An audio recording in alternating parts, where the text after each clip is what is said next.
Video like जरूर कर लीजिए और ऐसे वीडियो लगातार फ्री में पाने के लिए चैनल को तुरंत सब्सक्राइब कर लीजिए और बेल आइकन को जरूर टैप कर लीजिए ताकि आगे भी सारे वीडियो आपको मिलते रहे। यूट्यूब में फॉलो करते हैं तो प्लीज ये वाला फ्री टेलीग्राम चैनल जरूर ज्वाइन कर लीजिएगा। सारे नोटिफिकेशन सारे अपडेट यहीं पे आते हैं, ध्यान रखिए। नमस्कार दोस्तों, एक बार फिर से आपका स्वागत है सी सेट प्रिपरेशन के इस यूट्यूब चैनल पर। यह study for civil services by Gyan sir द्वारा संचालित एक फ्री इनिशिएटिव है। इस चैनल के माध्यम से आप किसी भी स्टेट पीसीएस एग्जाम के सी सेट की कंप्लीट तैयारी कर सकते हैं। प्रश्न यहाँ पर दिया है, वो उस अक्षर समूह का चयन करें जो निम्नलिखित श्रृंखला में प्रश्नवाचक चिन्ह को प्रतिस्थापित कर सकता है। देखिए यहाँ पर श्रृंखला में आपको कुछ अक्षर दिए गए, अक्षरों का समूह है, यहाँ पर प्रश्नवाचक चिन्ह है। आपको वो उस विकल्प का चयन करना है जो प्रश्नवाचक चिन्ह के स्थान पर आएगा। देखिए के है, के के बाद जे आया है, जे आने का मतलब क्या है, यहाँ पर -1 है। ठीक, इसके बाद देखिए यहाँ पे जे के बाद एच आया है, मतलब -2 है। यहाँ पे एच के बाद ई आ गया, -3 चल रहा है, तो यहाँ पर क्या करेंगे, -4 करेंगे। देखिए आपको पैटर्न दिख रहा है, -4 करेंगे। अब एक चीज ध्यान देना, ई की प्लेस वैल्यू होती है 5 और -4 करेंगे तो मिलेगा 1। एक होता है प्लेस वैल्यू ए का, तो यहाँ पर जो पहला मतलब यहाँ पे भरा जाएगा ये ए आएगा। तो इन सभी दिए गए विकल्पों में से सिर्फ बी ऐसा है जिसमें ए से प्रारंभ हो रहा है और इसके बाद सी है। तो देखिए यहाँ पर आपको ये पता चल गया कि विकल्प ए और विकल्प डी ये दो तो कभी भी उत्तर नहीं हो सकते। अब उत्तर आपका या तो बी होगा या तो सी होगा। अब इसके बाद देखिएगा क्यू के बाद क्या है, टी है ना, तो यहाँ पर आर एस नहीं है, टी है मतलब +3 है। इसके बाद देखिए यहाँ पर x दिया है, इसकी प्लेस वैल्यू 20 होती है, इसकी प्लेस वैल्यू कितनी होती है, x की 24 होती है। तो यहाँ पर +3 था, यहाँ पर +4 है। इसके बाद देखिए यहाँ पर e है मतलब +5 है। फिर आगे जो आएगा +6 होगा, तो c की प्लेस वैल्यू कितनी होती है, 3 में 6 जोड़ेंगे तो 9 आ जाएगा। 9 होता है प्लेस वैल्यू i का, तो यहाँ पर a के बाद i फिल किया जाएगा और आपका विकल्प b बिल्कुल सही हो जाएगा। तो पहले प्रश्न का उत्तर हो जाएगा b। अब आते हैं अगले प्रश्न पर।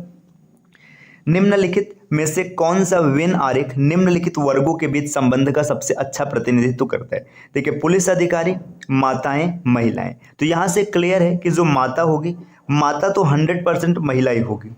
ठीक, तो ये देखिए ऐसा पैटर्न आपको किस विकल्प में देखने के लिए मिल रहा है, सब में मिल रहा है। अब यहाँ पे लिखा है पुलिस अधिकारी। देखिए पुलिस अधिकारी में मेल और फीमेल दोनों आ सकते हैं, मतलब अब कुछ माता पुलिस अधिकारी हो सकती है, कुछ बहन पुलिस अधिकारी हो सकती है, सॉरी महिला कुछ पुलिस अधिकारी हो सकती है। तो यहाँ पर ये सर्कल ऐसे बनेगा। देखिए ये पुलिस अधिकारी की बात कर रहा है, ये माताओं की बात कर रहा है और ये महिलाओं की बात कर रहा है। तो ऐसा विकल्प बी दिख रहा है, तो ये सही हो जाएगा। अब आते हैं नेक्स्ट अगले प्रश्न पर।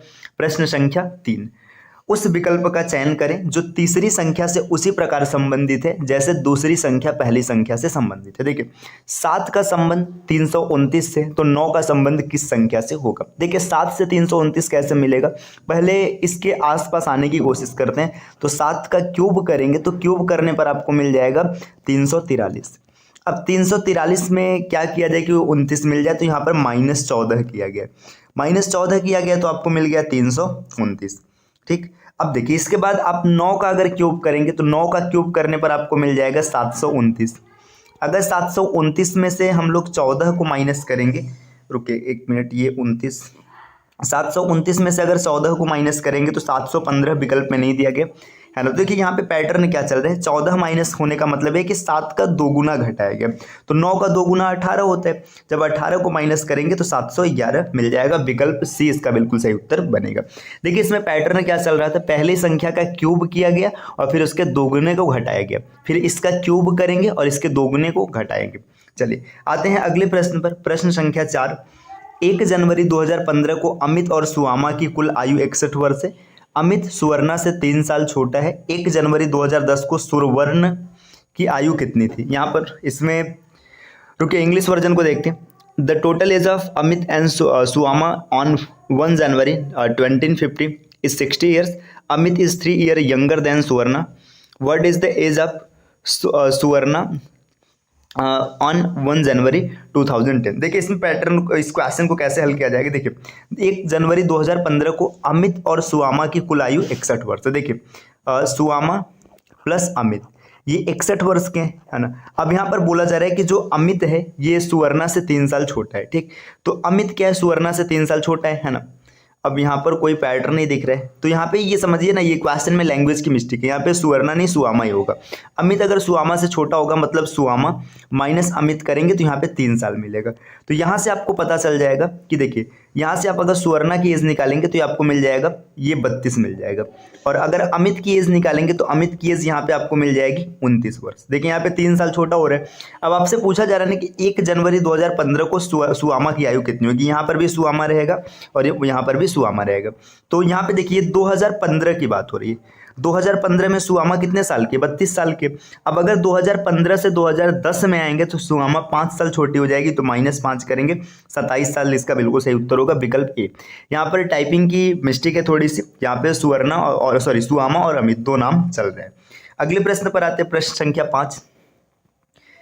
दिए गए शब्दों और अंकों का सही दर्पण छवि का चयन करें जब एक दर्पण क्लस्टर के दाईं ओर रखा जाता है। मतलब यहाँ पर आप मिरर रख देंगे, यहाँ पर मिरर रखेंगे तो सबसे पहले ऐसे उल्टा 4 दिखेगा, ठीक है। तो यहाँ पर विकल्प सी एलिमिनेट हो गया क्योंकि 4 नहीं दिख रहे। 4 के बाद उल्टा क्यू दिखेगा। देखिए जब उल्टा क्यू लिखेंगे तो उल्टा क्यू आपको ऐसे दिखेगा, है ना। ये विकल्प कैंसिल हो गया, है ना। इसके बाद देखिए इन दोनों में से कोई एक चलेगा, फिर पी उल्टा हो जाएगा, ठीक है। अभी तक सही है, मतलब पी चल रहा है उल्टा, एन भी उल्टा चल रहा है, यहाँ तक दोनों फाइट कर रहे हैं। 7 भी उल्टा है, सही है। अब देखिए यहाँ पे जी को देखिए, है ना। जी यहाँ पर ये वाटर इमेज हो गया जी का, वाटर इमेज भी नहीं क्योंकि वाटर इमेज में जस्ट पलटता है, ये गलत हो जाएगा। विकल्प डी इसका बिल्कुल सही उत्तर बन जाएगा। नेक्स्ट प्रश्न संख्या 6 यहां पर दिया हुआ है 28 और 36। 28 और 36 इन दोनों से किसी तरीके से 252 बने, 30 और 32 से 240 बने, 36 और 18 से क्या बनेगा। देखिए 28 और 36 इससे 252 बने, है ना। और फिर आपको दिख रहा है 30 और 32 इससे क्या बना है, 240 बना है। अब पैटर्न देखिए क्या चल रहा है, 36 और 18 से क्या बनेगा ये पूछा जा रहा है ना। देखिए 28 का आधा किया गया 14, इसका आधा किया गया 18, इन दोनों का गुणा करा दिया गया। मतलब इनका ना गुणा करके आधा करके गुणा किया जा रहा है। यहाँ पर 15 और यहाँ पर 16, इसका गुणा करेंगे तो 240 मिलेगा। तो 36 का आधा 18 हो जाएगा, 18 का आधा 9 हो जाएगा, 18 9 या 162, इसका बिल्कुल सही उत्तर है विकल्प डी। अगले प्रश्न पर आते हैं, प्रश्न संख्या 7। प्रस्तुत प्रश्न में 4 शब्द दिए गए जिसमें से 3 किसी तरह से एक जैसे और एक अलग है। विषम शब्द का चयन कीजिए। तो देखिए अलग कौन सा है, यहाँ पे शांति, अहिंसा, सत्य, ये तीनों धनात्मक क्षेत्र की बात कर रहे हैं, जबकि घृणा एक तरीके से ऋणात्मक क्षेत्र की बात कर रहे हैं। तो इसका बिल्कुल सही उत्तर हो जाएगा घृणा। शांति, अहिंसा और सत्य तीनों पॉजिटिविटी की बात हो रही है ना। और यहाँ पर घृणा निगेटिविटी की बात हो रही है, तो विकल्प डी इसका बिल्कुल सही उत्तर बनेगा। प्रश्न संख्या 8। 4 संख्या युग्म दिए गए जिसमें से 3 किसी न किसी रूप में एक जैसे और एक भिन्न है।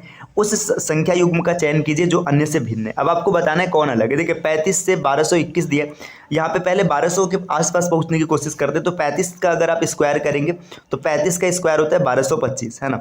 ये 1225 मिलेगा, 1225 में से 4 घटाएगा। इसी तरीके से देखिए 21 का स्क्वायर कितना होता है, 21 का स्क्वायर जो होता है 441, है ना। 441 में से फिर से 4 घटाएगा। 11 का स्क्वायर 121 होता है, 121 में से 3 घटाया गया यहाँ पर, है ना। इसके बाद देखिए इसका स्क्वायर होता है 33 का 1089 में से 4 माइनस किया गया। तो ये जो विकल्प ए, बी और डी है इसमें स्क्वायर करके -4 किया गया, जबकि विकल्प सी में स्क्वायर करके -3 किया गया। तो विकल्प सी इसका उत्तर हो जाएगा। प्रश्न संख्या 9 में क्या दे रखे, 4 अक्षर समूह दिए गए हैं जिसमें से 3 किसी न किसी रूप में एक जैसे, एक भिन्न है। विषम का चयन करना है। आपको क्या करना है, इसमें आपको प्लेस वैल्यू लिखना है ना, बी जी इन सब की प्लेस वैल्यू जो आएगी इसको लिखना है, और प्लेस वैल्यू लिख करके आप डिफरेंस या फिर उनका जो भी पैटर्न बनेगा उसको देखकर इसका उत्तर कमेंट कीजिएगा। प्रश्न संख्या 9 आपको कमेंट करना है कि इसका सही उत्तर क्या बनेगा। आते हैं अगले प्रश्न पर, प्रश्न संख्या 10 में क्या दिए, उस विकल्प का चयन करें जिसमें शब्द वही संबंध साझा करते हैं जो दिए गए शब्दों के जोड़ों द्वारा साझा किया जाता है। कैलेंडर क्या बताता है, तिथि के बारे में बताता है ना। अब इसके बाद देखिएगा वर्ग, समूह, वजन, किलोग्राम, भोजन, शाकाहारी, घड़ी, समय। देखिए यहाँ पे कैलेंडर जो है ना, कैलेंडर समय के बारे में बताता है, मतलब तिथि बताता है, डेट बताता है। तो ऐसे घड़ी किसके बारे में बताता है, समय के बारे में बताता है। विकल्प डी इसका बिल्कुल सही उत्तर हो जाएगा। अगले प्रश्न पर आते हैं, प्रश्न संख्या 11।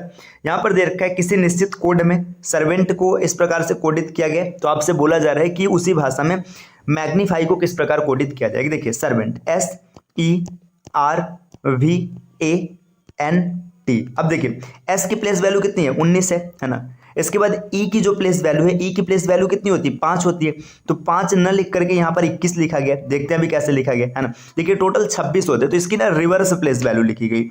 यहाँ पर ऐसे भी रिवर्स प्लेस वैल्यू के आप अगर देखते हो तो इसमें से मतलब क्या होता है, 27 से घटाया जाता है। तो यहाँ पे 21 लिखा गया, मतलब 21 और 5 26 होता है, तो 26 से माइनस करके लिखा गया। तो यहाँ पर 21 लिखा गया, है ना। अगर आर की बात करेंगे तो आर की प्लेस वैल्यू अब माफ कीजिएगा, मैं 21 देख गया, रुके। यहाँ पर ई के लिए ना देखिए, ये 19 हो गया, ई के लिए 2 लिखा गया, 2 मतलब ये वावेल का पोजीशन लिखा गया, ए पहला वावेल होता है, ई दूसरा वावेल होता है। आर की प्लेस वैल्यू 18 सही है, वी की प्लेस वैल्यू 22 ये भी सही है। ए देखिए वावेल में पहला है तो ए के लिए 1 लिखा गया, एन की प्लेस वैल्यू 14 है और टी की प्लेस वैल्यू 20 है। देखिए पैटर्न पता चल गया, इसमें जो वावेल है ना, वावेल के पोजीशन को लिखा जा रहा है, मतलब किस पोजीशन का, पहला दूसरा तीसरा चौथा ये लिखा जा रहा है, और जो कॉन्सोनेंट है कॉन्सोनेंट की प्लेस वैल्यू लिखी जा रही। पैटर्न पता चल गया। अब यहाँ पे पूछा जा रहा है कि मैग्नीफाई, तो एम की प्लेस वैल्यू 13 होती, तो ये 2 विकल्प यहाँ से एलिमिनेट हो गए, है ना।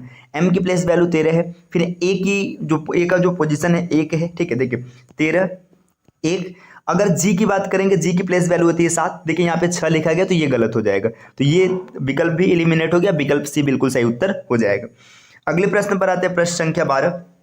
दी गई आकृति में कितने त्रिभुज है? इस आकृति में आपको त्रिभुज बताना है। देखिए यहाँ पर अगर आप इस क्षेत्र को देखेंगे, इस क्षेत्र को, है ना, देखिए जब कभी भी ऐसी ज्यामिति बनाई जाती तो इसमें त्रिभुज की संख्या होती है 3। तो देखिए इस नीचे वाले बेस पर 3 त्रिभुज है, इस बेस पर भी आपको 3 मिलेगा, 3 3 6 हो गया, यहाँ पर भी 3 मिलेगा, 9 हो गया, और यहाँ पर भी 3 मिलेगा, 3 चौका 12। तो इस फील्ड में आपको 12 त्रिभुज मिल गए, 12 यहाँ तक मिल गया। इसके बाद देखिए यहाँ पर आप देखेंगे 3 यहाँ पर मिलेगा, 12 और 3 15 हो गया, ठीक। देखिए यहाँ पर भी आपको 3 मिलेगा, अब 3 मिलना चाहिए, है ना, लेकिन ये वाला पहले से ही आ चुका है ना, जब पहले से आ चुका है तो एक माइनस हो जाएगा, तो इतने में आपको मिला 5, ठीक है। 12 और 5 17 हो गया, है ना।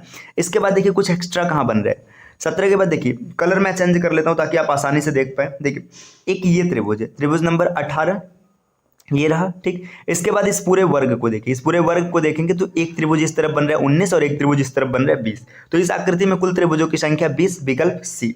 आते हैं अगले प्रश्न पर। देखिए नेक्स्ट प्रश्न संख्या 13, यहाँ पर क्या दे रखा है, आपसे पूछा जा रहा है कि उस अक्षर का चयन करें जो निम्नलिखित श्रृंखला में प्रश्न चिन्ह को प्रतिस्थापित कर सकता है। देखिए ओ बी एल सी, है ना। देखिए इसमें चल क्या रहा है, ओ के देखिए यहाँ ऐसे देखिए, बी के बाद सी है, सी के बाद डी है, डी के बाद ई है, ठीक। आपको +1 दिख रहा है, तो देखिए ओ से क्या लिखा गया ना, एल लिखा गया। ओ की प्लेस वैल्यू 15 होती है, एल की प्लेस वैल्यू कितनी होती है, 12 होती है। यहाँ पे -3 है, फिर यहाँ पर -3 9 आ गया, फिर यहाँ पर 6 आ गया, है ना। अब यहाँ पे 6 के बाद 3 आएगा, तो 3 प्लेस वैल्यू किसकी होती है, सी की होती है। इसका बिल्कुल सही उत्तर है विकल्प बी।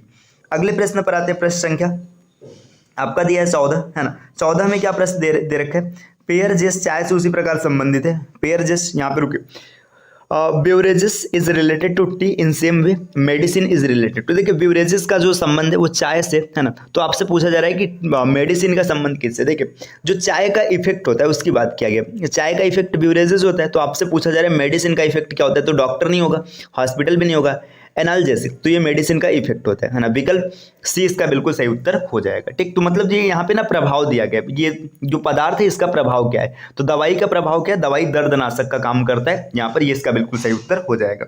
अगले प्रश्न पर आते हैं, प्रश्न संख्या 15। उस संख्या का चयन करें जो निम्नलिखित श्रृंखला में प्रश्न चिन्ह को प्रतिस्थापित कर सकती है। देखिए यहाँ पे क्या करना है, आपको संख्या निकालना है। देखिए यहाँ पे क्या चल रहा है, 87 के बाद 89 +2 हुआ है ना। यहाँ पे 89 के बाद 92 +3 हुआ है, 92 से 97 +5 हुआ है, 97 से 104 +7 हुआ है ना। देखिए 104 यहाँ पे +11, मतलब ये पता चल गया पैटर्न क्या चल रहा है, प्राइम नंबर का चल रहा है। तो 100 देखिए 115 के हो गया, अब यहाँ पे 11 आ चुका है, 11 के बाद अगला प्राइम नंबर क्या होता है, 13 होता है। तो 13 को ऐड जब करेंगे तो 128 इसका बिल्कुल सही उत्तर बन जाएगा, विकल्प बी। अगले प्रश्न पर आते हैं, नेक्स्ट यहाँ पर सिलॉक्स का प्रश्न दिया है ना। सिलॉक्स के प्रश्न में आपसे क्या देखिए, इसमें क्या करना है, सभी जो पुरस्कार हैं ये पदक है, मतलब जितने भी प्राइज हैं, है ना, सब के सब मेडल है, ठीक। आगे बोला जा रहा है कुछ पुरस्कार प्रमाण पत्र है, जो कुछ प्राइज है ना, कुछ प्राइज ये सर्टिफिकेट है। अब आप ये इसका वेन डायग्राम बन गया, देखते हैं अब इसका निष्कर्ष क्या। कुछ प्रमाण पत्र पुरस्कार है, देखिए कुछ जो सर्टिफिकेट है ना, वो भी पुरस्कार है, सही बात है, सर्टिफिकेट पुरस्कार है, ठीक है। कुछ पदक पुरस्कार है, कुछ मेडल भी पुरस्कार है, यहाँ पर भी सही है ना। कुछ सर्टिफिकेट मेडल है, तो ये वाला जा रहा है मेडल में भी आ रहा है, ये भी सही है, तो सब फॉलो कर रहे हैं, तो सभी निष्कर्ष फॉलो करते हैं, विकल्प सी इसका बिल्कुल सही उत्तर बन जाएगा। अगले प्रश्न पर आते हैं, प्रश्न संख्या 17। एक निश्चित कूट भाषा में डिपेंड को इस प्रकार लिखा जाता है, तो उसी भाषा में ट्रेवल को किस प्रकार लिखा जाएगा, इसका उत्तर भी आप कमेंट कीजिएगा। इससे पहले एक प्रश्न और था, उसका उत्तर कमेंट करना है, इसका भी आपको उत्तर कमेंट करना है। चलते हैं अगले प्रश्न पर। प्रश्न संख्या 18। उस विकल्प का चयन करें जो दी गई संख्याएं आपस में ठीक उसी तरह संबंधित जैसे प्रश्न में दिए गए सेट में उपस्थित। देखिए 11 से 165 और इसके बाद 209, है ना। तो ऐसे प्रश्न भी कई बार आपको बताए गए, तो इसका भी उत्तर आपको कमेंट करना है। अब प्रश्न संख्या 18। चलिए आते हैं अगले प्रश्न पर, प्रश्न संख्या 19 पर। दिए गए समीकरण को सही बनाने के लिए किन दो चिन्हों और दो संख्याओं को आपस में बदला जाना चाहिए। हिट एंड ट्रायल यहाँ पर अप्लाई करना है, तो ये भी आप कर लीजिएगा। तो देखिए यहाँ पे 2-3 क्वेश्चन लगातार है जिसके उत्तर आपको कमेंट करने हैं। और आपको पहले ही बताया जा चुका है कि अब आपकी एग्जाम तिथि घोषित हो चुकी है, तो इसमें आपको क्या करना है, आपको ज़्यादा से ज़्यादा प्रश्नों को खुद से करके उसका उत्तर कमेंट करना है। चलिए आते हैं अगले प्रश्न पर। प्रश्न संख्या 20 में दिया है ए प्लस बी का अर्थ है ए बी का पिता है ना। ए माइनस बी का अर्थ है ए बी की बहन है। ए क्रॉस बी का मतलब है ए बी का भाई है। और ए भाग बी का मतलब है ए बी की माता है। आपको इस व्यंजक को देखना और इसमें बताना है एल वाई से किस प्रकार संबंधित। देखिए एल का रिलेशन चाहिए वाई से, तो ऐसे प्रश्नों में सबसे पहले क्या होता है ना, आपको दो चीज पे काम करना है, एक जेंडर और दूसरा जनरेशन गैप। इतने में ना आपको क्वेश्चन 80% क्वेश्चन हल हो जाएगा। अगर नहीं हल होता तो फैमिली ट्री बना लेंगे हम लोग। देखिए यहाँ पे पूछा जा रहा है कि एल वाई से किस प्रकार संबंधित है, तो पहले एल का जेंडर निकाले, है ना।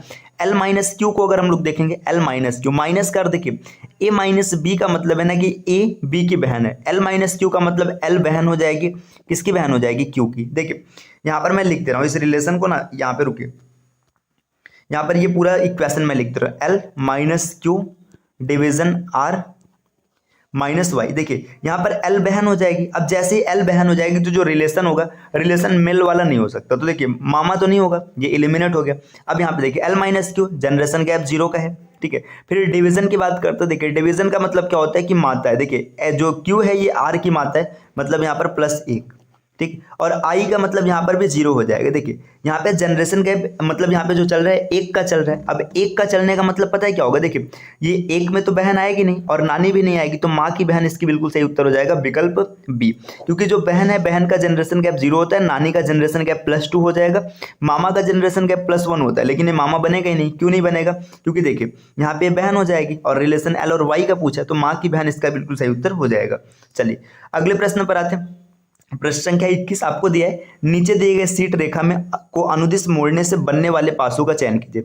इसको जब फोल्ड किया जाएगा तो कौन सा पासा बनेगा। देखिए 1 के अपोजिट होगा 4, मतलब या 4 के अपोजिट होगा 1, 6 के अपोजिट होगा 2 और 5 के अपोजिट होगा 3। और अपोजिट फलक मतलब कभी भी एक साथ नहीं दिख सकते, तो आपको बताना है कि कौन सा पासा बन जाएगा। देखिए यहाँ पर देखिए 4 और 1 अपोजिट है, एक साथ दिख रहा है, तो मतलब ये तो नहीं बनेगा। देखिए यहाँ पर 6 दिख रहा है, 6 का अपोजिट 2 नहीं दिख रहा है, 3 दिख रहा है, तो देखिए ये पासा बन जाएगा। क्यों बन जाएगा, क्योंकि इसके अपोजिट फलक नहीं दिखाई दे रहे। देखिए 1, 6 और 5 ये भी बन जाएगा। अब इसके बाद देखिए इसमें क्या गड़बड़ी है। देखिए यहाँ पर 3 दिख रहा है, अपोजिट 5 नहीं दिख रहा है, 2 दिख रहा है, अपोजिट 6 नहीं दिख रहा है, 1 दिख रहा है, अपोजिट 4 नहीं दिख रहा है, तो ये भी बन जाएगा। तो यहाँ पर बी, सी और डी ये 3 पासे बन जाएंगे, पासा एक ए नहीं बन पाएगा, तो इसका सही उत्तर हो जाएगा विकल्प ए, है ना। तो ये क्लियर हो गया। चलिए अब आते हैं अगले प्रश्न पर। प्रश्न संख्या 21 हो गया, है ना। 22 नंबर का प्रश्न है, इसमें आपको क्या करना है, डिस्कनरी ऑर्डर में इसको अरेंज करना है, तो इसका भी उत्तर आप कमेंट कीजिएगा क्वेश्चन नंबर 22 का। देखिए दोस्तों, पीसीएस एग्जाम का जो सिलेबस होता है ये बहुत ज्यादा ब्रॉड है। आप ऐसे मान लीजिए कि एक पूरा एक समुद्र है। अगर आप इसमें बिना किसी प्लान और सिस्टमेटिक तैयारी के उतरेंगे ना, तो आप समुद्र में कब डूब जाएंगे आपको पता ही नहीं चलेगा। आपको लगेगा कि चीजें आज सामान्य चल रही हैं, आप सफल हो रहे हैं, लेकिन कब आप रेस से बाहर हो जाएंगे और आप पीछे छूट जाएंगे, आपको इसकी भनक भी नहीं लगेगी। तो आपको क्या करना है, इस समुद्र को पार करने के लिए एकदम सिस्टमेटिक तरीके से तैयारी करना है। अब इस सिस्टमेटिक तैयारी में कई बार हम लोगों के पास प्रॉपर गाइडेंस नहीं होता है, कई बार हम लोगों के पास गाइडेंस होता है तो जो समय लगता है उस समय हमारे पास प्रॉपर नहीं होता है, हम लोग टाइम मैनेजमेंट नहीं कर पाते और कहीं ना कहीं से चूक जाते हैं। तो इन्हीं सबको देखते हुए यूपी पीसीएस मेंस 2025 के लिए स्टडी फॉर सिविल सर्विसेज 3 नए पेड कोर्सेज लेकर आए हैं। अब इनमें देखिए क्या होगा, यूपी पीसीएस 2025 मेंस का कंप्लीट जीएस मटेरियल ग्रुप जो है, इसमें जीएस 1 to 6 तक की तैयारी कराई जाएगी, फीस मात्र 7800 रुपए। इसके बाद यहाँ पे देखिए यूपी पीसीएस 2025 मेंस के लिए जनरल हिंदी का जो कोर्स होगा इसकी फीस मात्र 1500 रुपए है। और बात करेंगे अगर इसमें answer writing without model answer, तो यहाँ पे देखिए इसका जो फीस है ये 4400 रुपये। अगर आप इन सभी कोर्सेज को एक साथ ज्वाइन करते हैं तो सिर्फ 13,400 रुपये में आपको इनमें इनरोल किया जाएगा। अब इनमें इनरोल कैसे होना है, देखिए आप इन दिए गए नंबर्स पे कॉल करके प्रक्रिया समझ सकते हैं। इसके अतिरिक्त यहाँ पे QR कोड्स देंगे, आप इन पे स्कैन करके पेमेंट कीजिएगा और इन नंबरों पे स्क्रीनशॉट भेज दीजिएगा। टीम आपको पेड कोर्सेज में शामिल कर लेगी और आप प्रॉपर तैयारी कर पाएंगे। इसी तरीके से यहाँ पे देखिए यूपीपीएससी RO जो री एग्जाम होने वाला है, इसका जो मेंस होगा इसका भी पेड कोर्सेज 8 अप्रैल यानी कि आज से स्टार्ट हो चुका है। अब आज 8 अप्रैल अगर आप वीडियो आगे देख रहे हैं तो ये आपको मिलेगा, लेकिन देखिए 8 अप्रैल से ये स्टार्ट हुआ, आप इसमें ज्वाइनिंग कभी भी कर सकते हैं। ऐसा नहीं कि 8 से स्टार्ट है तो 8 से ही कर सकते हैं, 10, 15, 20, 25 तक भी आप ज्वाइनिंग कर सकते हैं। इसमें देखिए क्या क्या क्या आपको मिलेगा। सबसे पहले जीएस का जो पेड कोर्सेस है इसकी जो फीस है 1800 रुपये होगी। इसके बाद अगर बात करेंगे हिंदी के लिए तो इसकी फीस 2200 रुपये होगी। निबंध की बात करेंगे तो 1800 रुपये में आप यहाँ से तैयारी कर सकते हैं। और पेड क्विजेज जो है इसकी फीस मात्र 900 रुपये। अब यहाँ पे देखिए अलग अलग आप ज्वाइन करेंगे तो आपको थोड़ा सा नुकसान होने वाला है। क्यों? क्योंकि आप इन सबको ऐड करेंगे तो आपकी फीस पहुंच जाएगी 6700 रुपये। लेकिन अगर आप एक साथ अगर ज्वाइन करते हैं इन चारों ग्रुप में तो आपको 400 रुपये की भारी छूट मिलेगी और 6300 रुपये में आप ज्वाइन कर सकते हैं। आपको इसमें भी क्या करना है, आपको पेमेंट करना है। पेमेंट करने के लिए आप यहाँ पे इस QR कोड से आप स्कैन कर के पेमेंट कर सकते हैं या फिर अधिक जानकारी प्राप्त कर सकते हैं इन दिए गए नंबर्स पे कॉल करके। तो आप एक बार इन नंबर पे कॉल कीजिएगा या फिर QR कोड स्कैन करके पेमेंट कीजिएगा, स्क्रीनशॉट सेंड कीजिएगा। देखिए दोस्तों, ये जो तैयारी की जर्नी है इसमें मनी से ज़्यादा कीमत होती है टाइम की। और देखिए यहाँ पर भी ये पैसा भी बहुत ज़्यादा नहीं लिया जा रहा है। मतलब जो कॉस्ट फी, मतलब ऐसे समझिए ना, मतलब जो मटेरियल की कॉस्ट है बस उतनी ली जा रही है। और टीम को सर्वाइव करने के लिए जो जैसे एम्प्लॉइज़ है भाई, वो एकदम ऐसा तो नहीं है कि मतलब फ्री में जॉब करेंगे, है ना। उनके लिए कुछ ना कुछ तो चाहिए। अब जो कंटेंट बना रहा है ना, जो वीडियो एडिट कर रहा है या फिर जो वीडियो बना रहा है, इन सब के लिए कुछ ना कुछ तो मतलब उनके जीवन यापन के लिए कुछ ना कुछ सैलरी की आवश्यकता होती है। तो बस इसीलिए यहाँ पे एक छोटा सा पेमेंट रखा गया। बाकी आपको पता है कि स्टडी फॉर सिविल सर्विसेज आपके लिए कितने सारे स्टडी मटेरियल्स फ्री में अवेलेबल कराते हैं, है ना। आप पापा वीडियोस को फ्री में देख सकते हैं, हर चीज़ फ्री में देख सकते हैं। अब बात रही यहाँ पे पेड कोर्स ज्वाइन ही क्यों करना है, ताकि आप तैयारी सिस्टमेटिक तरीके से कर सकिए। हर चीज़ आपको फ्री में है, उपस्थित है। ऐसा नहीं कि कोई भी डेटा फ्री में नहीं है। चाहे प्री की बात करें, मेंस की बात करें, सब कुछ, या फिर जो टॉपर्स के गाइडेंस होते हैं वो भी आपको स्टडी फॉर सिविल सर्विसेज के ऐप पर सब कुछ फ्री में मिल जाएगा। लेकिन बात यही कि सिस्टमेटिक नहीं होगा। अब आपको आज कुछ और पढ़ना है, आप कुछ और पढ़ रहे हैं, आप मार्ग से भटक रहे हैं, इस वजह से आप सिलेक्शन से दूर जा रहे हैं। तो आपको भटकना ना पड़े इसलिए इन दिए गए नंबर्स पे एक बार जरूर कॉल कीजिएगा।